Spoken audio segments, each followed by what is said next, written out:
Okay, first of all, he did say it, but let's move past that because even if I reply with, here's the link on X where he said that, your next statement is going to say, but that's not a price prediction. It was just an example because somebody's already done this in the comments and people have been doing this for months because I did a similar video to this gentleman, Jake, that I did a duet with, where I talked about contrast between a small number and a big number so the brain can see it easier.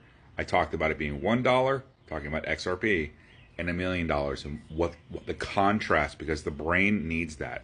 And nobody seems to have a problem with saying $1, but you go big number and people lose their mind. You guys fly in here without looking at anything, without reading. You're in reaction mode. And you're like, hey, first he didn't say that. And I have to come in here and say, yes, he did. Here's a link. By the way, the link is in the comments.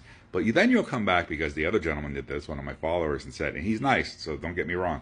First, he's like, he didn't say that. I'm like, here's the link. But that wasn't a prediction. I'm like, did he say it or did he not say it? Make up your mind when you argue, especially with me, because all I watch is how the limits of their mind stop them from seeing what's actually being said. If the CTO of Ripple uses the word XRP and $1 million in the same sentence, why would you even do that if you don't want to mislead people? Because look what happens. First, he didn't say it, but then he did say it, but he didn't actually mean that. But the thing is, why would David Schwartz even go near the idea of XRP being $1 million? Why would he do that? How responsible is that? How irresponsible is that? Price prediction?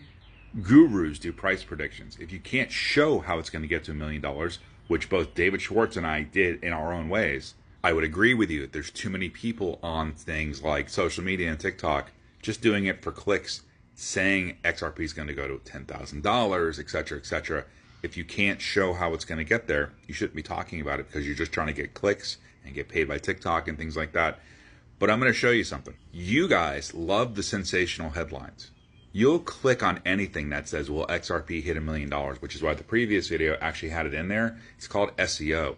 And I'll be honest, some of my most highly viewed videos have prices in the title because you guys like that. And then you react either good or bad to the title and miss the entire point.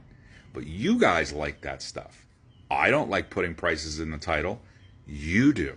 Which is why people do it, and then you click on it, and then you get upset because you're emotionally invested in the title, in the video, in what the person's saying, and you make comments like this. And this is just absolutely not true. He said it. Again, the link is in the comments. And again, the last person that did this, which is in the same thread, so anybody that's watching this video can go read this.